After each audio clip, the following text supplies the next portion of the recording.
Aymar Castle is under siege. Not in itself a terrible thing. Castles are usually built for this. But what makes this especially troublesome is that Aymar Castle is running out of food. As in, counting the remaining days of sustenance on their fingers and toes. And that is a terrible thing.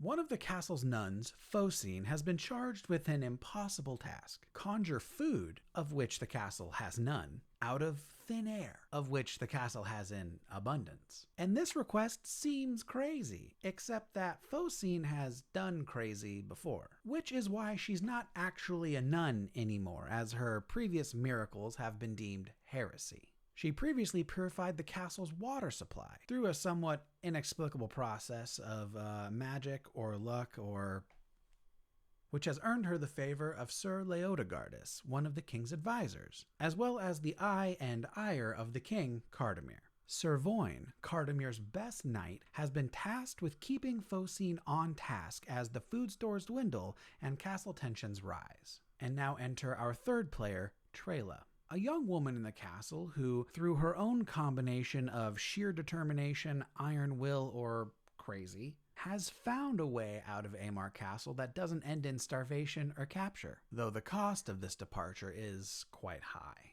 When tensions in the castle are at their zenith, 4 visitors arrive in the castle grounds. 4 visitors who are, in all appearances, the living embodiment of Aymar's beloved saints. And these saints arrive offering salvation and abundance. But is this salvation? Or is there more at play here than meets the eye?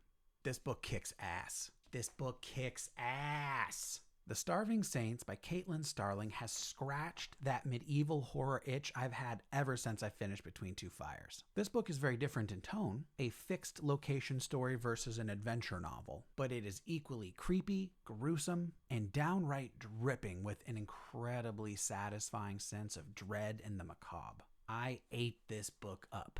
That's a joke that you'll understand once you've read this book. My favorite thing about this book is that our 3 main characters, a witch, a knight, and a thief, more or less, are all badass women. They are flawed, and they are deep, and they are strong, and they are dangerous, and they are everything that I wish I saw more of contemporarily. But I think we are trending in the right direction.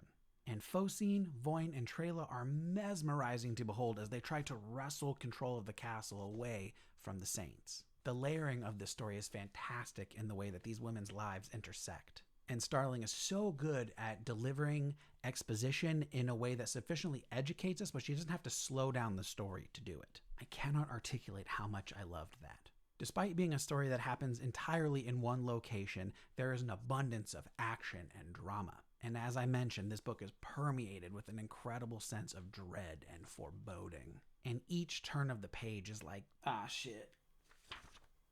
Ah, shit. Very hard to look away from the page, even though you know something awful is about to happen next. The atmosphere in here is impeccable. Overall, I think this is a tremendous book. If you're a little squeamish, then you should check the trigger warnings. But I loved The Starving Saints, and I highly recommend it for fans of medieval horror. Caitlin Starling, thank you for this wonderful story. I would like to be friends.